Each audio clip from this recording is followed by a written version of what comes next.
Satu hal yang saya simpan tadi adalah ketika Mikdad sadar bahwa untuk menyebarkan Islam itu butuh pengorbanan. Dan pengorbanan ini yang bisa kita berikan kepada Islam dalam bentuk apapun, dalam jumlah segimana, mau besar ataupun sedikit, ya, mau dalam bentuk fisik, materi, tenaga, pikiran, atau apapun itu. Nah, itu perlu kita yakini, perlu kita pikirkan ya minimal saat ini. Gitu. Kita perlu berpikir ke arah bahwa apa yang bisa kita berikan kepada Islam supaya Islam ini bisa berkembang. Apa yang bisa kita berikan kepada Islam untuk membuktikan bahwa Islam adalah agama yang bukan membuktikan ke diri sendiri, tapi membuktikan kepada khalayak ramai di luar sana. Orang-orang yang mulai meragukan pentingnya agama, orang-orang yang mulai meragukan pentingnya Islam, orang-orang yang mulai berpikir bahwa kalau kita dikasih ujian oleh Allah, itu tandanya Allah tidak sayang, dan lain sebagainya. Kita mulai berpikir, dan kita harus mulai berpikir bahwa bagaimana caranya kita melihat apapun yang Allah berikan kepada kita dengan kacamata cinta. Ya. Saya kasih bukti, saya kasih contoh bagaimana sudut pandang yang benar seorang muslim terhadap apapun yang Allah berikan kepada kita. Yang Allah berikan kepada manusia itu cuma dua. Sesuatu yang disukai oleh manusia atau sesuatu yang tidak disukai oleh manusia. Ya. Sekarang, yang pertama, bagaimana cara kita melihat apa yang Allah berikan kepada kita apabila hal ini adalah sesuatu yang disukai oleh manusia. Cara kita melihat adalah ada dua. Yang pertama, bukti bahwa Allah itu sayang kepada kita. Allah cinta ke kita, makanya Allah ngasih kenikmatan kepada kita. Jadi kita berpikir, oh, saya dikasih kesehatan karena Allah sayang sama saya. Saya dikasih kekayaan karena Allah sayang sama saya. Saya dikasih kelancaran hidup karena Allah sayang sama saya. Sudut pandang ini ditambah sedikit saja dengan rasa bersyukur kepada Allah. Oke? Jadi, kalau kita dikasih kenikmatan oleh Allah, kita sadar bahwa ini adalah tanda sayang dari Allah. Dan yang kedua, gara-gara itu makanya kita bersyukur. Dan syukur ini menjadi kenapa? Karena kalau cuman sadar Allah sayang, tapi tidak ada rasa syukurnya, nanti kita akan tersesat sejauh-jauh. Seperti Fir'aun, seperti orang-orang kafir yang dikasih kenikmatan oleh Allah. Mereka menganggap bahwa ini bukti bahwa Tuhan itu sayang dengan kita. Mereka lupa bersyukur, akhirnya kenikmatan yang Allah kasih diberikan atau diarahkan ke hal-hal yang bersifat negatif di manusia. Ini kacau. Ya. Yang kedua, kita dikasih kenikmatan oleh Allah, tidak langsung senang, tapi justru mawas diri. Oh, jangan-jangan ini sebagai ujian.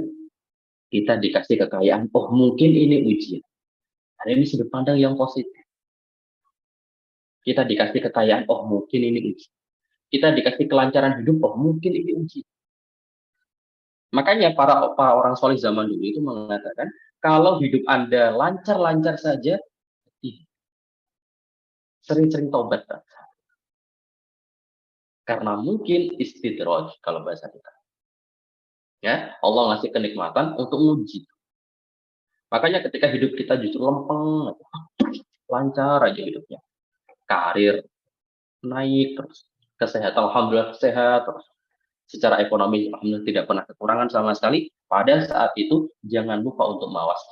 Oh, mungkin ada yang salah dengan kehidupan.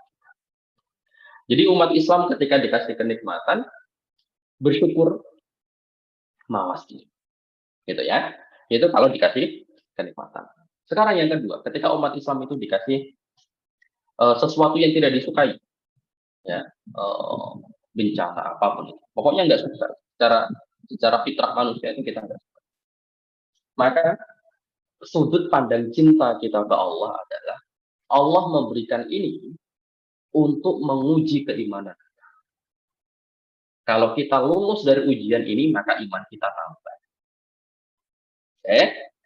Jadi Allah mengasih ini supaya kita naik level imannya. Karena kita sadar bahwa iman itu yazidu wa yanqus, naik turun. Ada kalanya naik, ada kalanya. Sehingga ketika Allah itu Allah ngasih sesuatu ke kita yang sifatnya kita nggak suka, maka itu menjadi salah satu pola pikir cinta kita ke Allah dengan cara berpikir, oh mungkin Allah pengen nguji kita supaya kita naik. Jadi kita sepakat, kalau kita naik level tandanya Allah suka sama kita, Allah sayang sama kita. Gitu, kalau kita naik level. Sudut pandang yang kedua adalah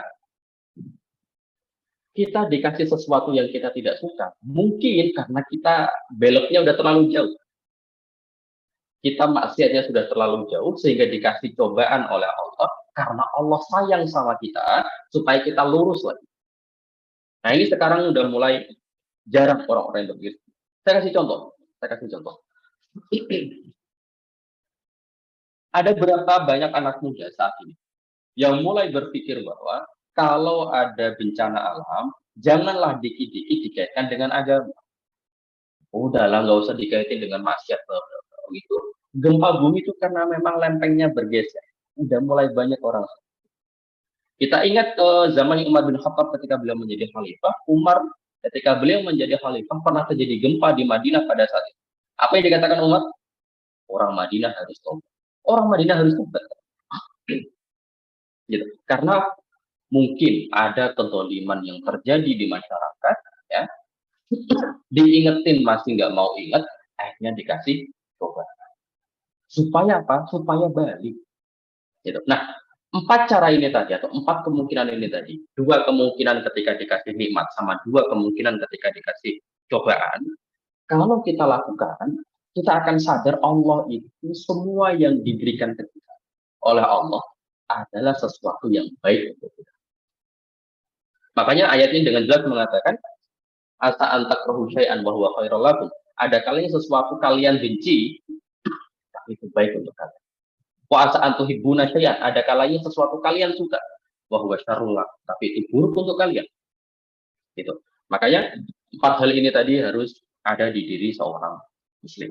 Terutama dalam rangka cobaan ketika seorang muslim itu beriman dengan iman yang benar, itu adalah bukti dan itu adalah sebuah keniscayaan. Seorang muslim itu pasti dicoba. Ya, salah satunya adalah cobaan ketika seorang muslim ingin menjalankan syariat, seorang muslim dikasih cobaan ketika ingin menyebarkan. Kita ngasih kita menjalankan syariat apapun, pasti ada cobaan. Pasti. Gak mungkin. Apapun itu. Dari hal yang paling remeh-remeh sampai hal yang paling susah, pasti ada cobaan. Terutama dari orang-orang pakai hijab, orang istiqomah pakai hijab. Ya, orang yang katakanlah misalkan bajunya yang belum syar'i berubah menjadi syar'i, pasti akan ada cobaan di situ. Ya. Masih muda jangan pakai baju kuku kayak ibu dan lain sebagainya. Orang kok pakai celananya di atas mata kaki, hujan banjir atau gimana? Seperti itu pasti ada. Sehingga ketika kita sabar dalam kondisi seperti itu, apalagi diniatkan bahwa ini adalah pengorbanan, seperti Mikdad tadi, yang sadar bahwa digebukin orang kafir Quraisy adalah pengorbanan yang bisa diberikan untuk menegakkan kalimat Allah, itu adalah sebuah hal yang positif. Dan harus mulai kita pikirkan dulu. Kalau kita belum bisa menjalankan, pikirkan bahwa pengorbanan untuk Islam itu sesuatu yang diperlukan dan menjadi sesuatu yang sangat bernilai tinggi di mata Allah Subhanahu wa taala. Wallahu a'lam bishawab.